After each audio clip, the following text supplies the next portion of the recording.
नमस्कार मंडळी, श्री स्वामी समर्थ.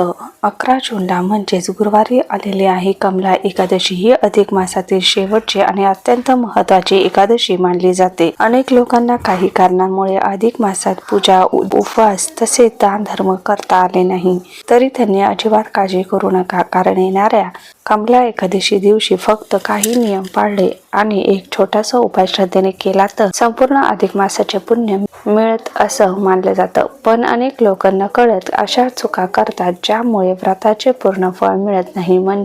विशेष म्हणजे हा उपाय केल्यामुळे प्रत्येक कामात येणारे अडथळे, पैशाची चणचण, घरातील वादविवाद कमी होतात. संपूर्ण कुटुंबावर विष्णू आणि माता लक्ष्मीची अखंड कृपा राहते. ही माहिती तुम्हाला कोठेही सहज मिळणार नाही, त्यामुळे हा व्हिडिओ शेवटपर्यंत नक्की बघा. अधिक मास हा विष्णूंना अत्यंत प्रिय मानला जातो. 3 वर्षातून एकदाच हा काळ खूप पवित्र असतो. या अधिक मासात आलेली एकादशी म्हणजे भक्तांसाठी खूप मोठी सुवर्ण संधी असते. अनेक लोक पूर्ण अधिक मासात उपास, जप, दान धर्म करतात, पण या एकादशीला योग्य पद्धतीने पूजा केली तर अधिक मासात केलेल्या सर्व पुण्याचे फळ हे 1000 पटीने मिळतं, असं शास्त्रात सांगितलं आहे. म्हणून कमला एकादशीचा दिवस साधा समजू नका. या दिवशी सकाळपासून रात्रीपर्यंत काही गोष्टी खास लक्षात ठेवायच्या आहेत.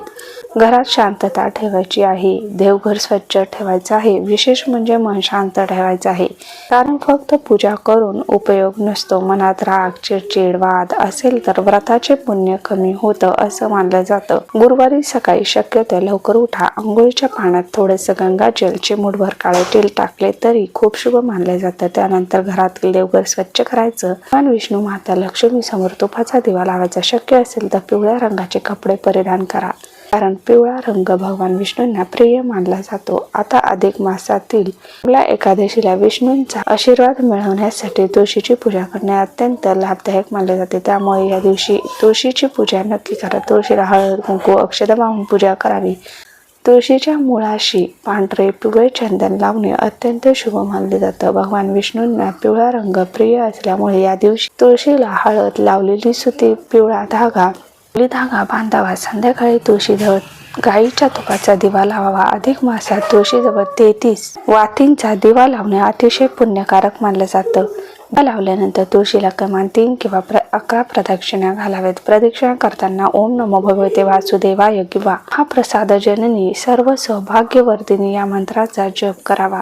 एकादशीच्या दिवशी चुकूनही तुळशीचे पान तोडू नका. अनेक जण ही चूक करत असतात. तसेच या दिवशी घरात देखील ओम नमो भगवते वासुदेवाय हा मंत्र जास्तीत जास्त वेळा म्हणण्याचा प्रयत्न करा. हा म्हणता आला नाही तरी मोबाईलवरील मंद आवाज लावला तरी चालेल. त्यामुळे घरातील वातावरण शांत आणि सकारात्मक राहतं. आणखी एक महत्त्वाची गोष्ट सांगते. गुरुवारी शक्य असेल तर एखाद्या गरजू व्यक्तीला केळी, गूळ, हरभऱ्याची डाळ, पिवळ्या वस्तूंचं दान करा. मासात एकादशी दिवशी केलेले दान खूप पुण्यदायी मानले जातं. पण मंडळी, फक्त पूजा करून चालत नाही. काही गोष्टी करणंही तितकंच महत्त्वाचं असतं, कारण अनेक लोक पूजा करतात, उपवास करतात, पण नकळत अशा चुका करतात, त्यामुळे व्रताचं फळ मिळत नाही. एकादशी दिवशी कोणत्या चुका अजिबात करायच्या नाही. आता आपण सविस्तरपणे जाणून घेऊया. मित्रांनो, अधिक मासातील कमला एकादशी खूप पवित्र मानली जाते. म्हणून या दिवशी घरातील वातावरण, आपलं बोलणं, वागणं, स्वयंपाकघरातील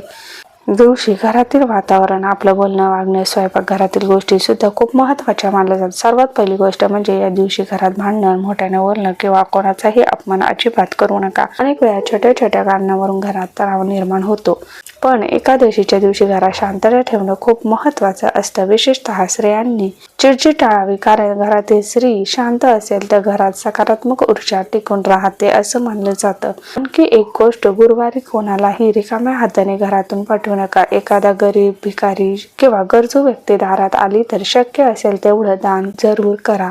अगदी थोडंसं अन्न, फळ, पाणी दिलं तरी चालतं, कारण अधिक मासात केलेलं छोटं दानही खूप मोठं पुण्य देत असतं. स्वयंपाकघरातील महत्त्वाची गोष्ट ऐका. या दिवशी घरात जेवणात कांदा, लसूण वापरू नका. मांसाहार करू नका. अनेक जण म्हणतात की घरातील बाकी सदस्य खातात म्हणूनच करावं लागतं, पण शक्य असेल तर हा एक दिवस सात्विक ठेवा, कारण कमला एकादशीला सात्विकता खूप महत्त्वाची मानली जाते. तसेच या दिवशी तांदूळ खाणं टाळायचं आहे. ही गोष्ट बहुतेकांना माहीत असते, पण काही लोक नकळत तांदळाचा वापर करतात, त्यामुळे पदार्थ बनवताना थोडी काळजी घ्या. आणखी एक महत्त्वाची गोष्ट म्हणजे नखे कापू नका. केस कापू नका, दाढीही करू नका. आपल्या घरातील अनेक लोक या गोष्टी साध्या समजतात, पण धार्मिक मान्यतेनुसार एकादशीच्या दिवशी अशा गोष्टी टाळणं शुभ मानलं जातं. आता मी तुम्हाला एक अशी गोष्ट सांगणार जी अनेक लोकांना माहीतच नसते. आपल्या घरात एक अशी जागा असते जिथे एकादशीच्या संध्याकाळी स्वच्छता राहिली तर घरातील सकारात्मकता कमी होते असं मानलं जातं. त्याच जागी एक छोटासा उपाय केला तर घरात सुख समृद्धी टिकून राहण्यासाठी मदत मिळते, अखंड लक्ष्मी नांदते अशी मान्यता आहे. आता आपण त्या महत्वाच्या जागेबद्दल जाणून घेऊया, ज्याकडे अनेक लोकांचे लक्ष जात नाही. पण अधिक मासातील शेवटच्या कमला एकादशीला ही जागा स्वच्छ पवित्र ठेवणं खूप महत्वाचं मानलं जातं. ती जागा म्हणजे आपल्या घराचा मुख्य उंबरठा. घराचा ईशान्य कोपरा हो. अनेक जण देवघर स्वच्छ ठेवतात, पूजा करतात, पण उंबरठ्याकडे दुर्लक्ष करतात. लक्षात ठेवा, उंबरठा म्हणजे घरात येणाऱ्या ऊर्जेचा मार्ग मानला जातो. म्हणून या दिवशी संध्याकाळच्या वेळी जागी चपला, कचरा, अस्वच्छता अजिबात ठेवू नका. विशेषतः सूर्यास्तानंतर ही जागा अंधारात राहू देऊ नका. गुरुवारी संध्याकाळी प्रदोष काळात हा छोटासा उपाय करायचा. उपाय लोक श्रद्धेने करतात. घरातील नकारात्मकता कमी होण्यासाठी, पैशाची अडचण दूर होण्यासाठी, घरात शांतता टिकून राहण्यासाठी हा उपाय शुभ मानला जातो. सर्वात आधी घराचा उंबरठा स्वच्छ पाण्याने पुसून घ्या. त्यानंतर दोन्ही बाजूला हळद कुंकवाने छोटंसं स्वस्तिक काढा. हे करताना मनात श्रद्धा, विश्वास हवा. त्यानंतर तिथे तुपाचा किंवा तिळाच्या तेलाचा एक दिवा लावा. त्या दिव्यात एक लवंग, 1 रुपयाचं नाणं टाका. दिवा लावताना ओम नमो भगवते वासुदेवाय हा मंत्र म्हणायचा आहे. हा उपाय करताना मनात राग, घाई, नकारात्मकता विचार ठेवायचे नाही. श्रद्धा आणि विश्वासाने केलेली छोटी गोष्ट ही मोठं फळ देत असतं. घराच्या ईशान्य कोपऱ्यात काय करायचं ते ऐका. त्या जागेत एक स्वच्छ पिवळं कापड अंथरायचं. त्यावर एक नाणं, थोडी अक्षता, गोमती चक्र, पिवळ्या कवड्या ठेवायच्या. त्यानंतर भगवान विष्णू, माता लक्ष्मीचं स्मरण करून प्रार्थना करायची आहे. दुसऱ्या दिवशी सकाळी हे पिवळं कापड व्यवस्थित बांधून तिजोरीत पैशाच्या जागी ठेवा. अनेक लोक हा उपाय श्रद्धेने करतात, त्यामुळे घरातील अडलेली कामे, पैशांची अडचण, सततची चिंता कमी होण्यासाठी याचा फायदा होतो असं मानलं जातं.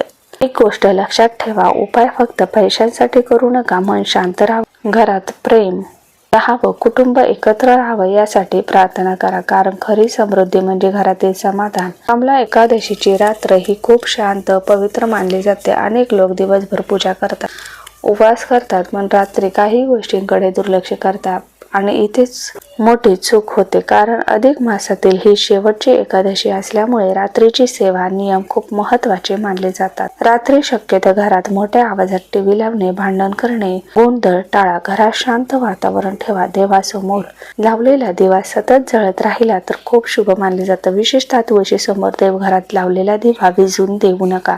आणखी एक महत्वाची गोष्ट, एकादशी दिवशी रात्री झोपण्यापूर्वी घरातील सर्वांनी देवासमोर 2 मिनिटं शांत बसायचं आहे. काही मोठं करण्याची गरज नाही, फक्त मनापासून भगवान विष्णू, माता लक्ष्मीचं नाव घ्यायचं. अनेक लोक दिवसभर कामात असतात, पूजा करायला वेळ मिळत नाही. रात्रीची ही छोटी सेवा देखील खूप महत्वाची मानली जाते. जर शक्य असेल तर रात्री ओम नमो भगवते वासुदेवाय नमः या मंत्राचा 108 वेळा जप करा. नाही जमलं तरी 11 वेळा तरी नक्की म्हणा, कारण या दिवशी घेतलेला भगवान विष्णूंचे नाव मनाला खूप शांती देत असं सांगितलं जातं. आणखी एक गोष्ट लक्षात ठेवा, या दिवशी रात्री उरलेलं अन्न फेकून देऊ नका. अन्नाचा अपमान करू नका, कारण अधिक मासात अन्नाला विशेष महत्त्व दिलं जातं. जेवढं लागेल तेवढं बनवा. शक्य असेल तर एखाद्या प्राण्याला, गरजू व्यक्तीला अन्न द्या. अनेक जण विचारतात की उपवास पूर्ण पद्धतीने जमला नाही तर काय करायचं, तर लक्षात ठेवा, देवाला दिखावा नको असतो. श्रद्धा महत्वाची असते. प्रकृती ठीक नसेल, औषध चालू असतील किंवा उपाय शक्य नसेल तर साधं सात्विक अन्न खाऊनही भक्ती करता येते. मन स्वच्छ असणं सर्वात महत्वाचं आहे. आणि या दिवशी रात्री एक गोष्ट अजिबात करू नका, कोणाबद्दल वाईट बोलू नका, मनात द्वेष ठेवू नका, कारण अधिक मासात केलेली चांगली गोष्ट जसं पुण्य देते तसंच चुकीचं बोलणं, वागणं मनावर नकारात्मक परिणाम करत असं मानलं जातं. ही माहिती तुम्हाला कुठेही सहज मिळणार नाही, म्हणून हे नियम श्रद्धेने पाळा. छोट्या छोट्या गोष्टी असल्या तरी त्यामागे भक्ती, विश्वास खूप महत्वाचा असतो. मंडळी, गुरुवारी येणारी कमला एकादशी आपल्या आयुष्यात पुन्हा लवकर येणार नाही, त्यामुळे हा दिवस मनापासून साजरा करा. भगवान विष्णू, माता लक्ष्मीच्या चरणी आपल्या घरासाठी, मुलांसाठी, आरोग्यासाठी सुख समृद्धीसाठी प्रार्थना करा. तुम्हाला भगवान विष्णू आणि माता लक्ष्मीचा आशीर्वाद मिळो ही मनापासून प्रार्थना करते. धन्यवाद.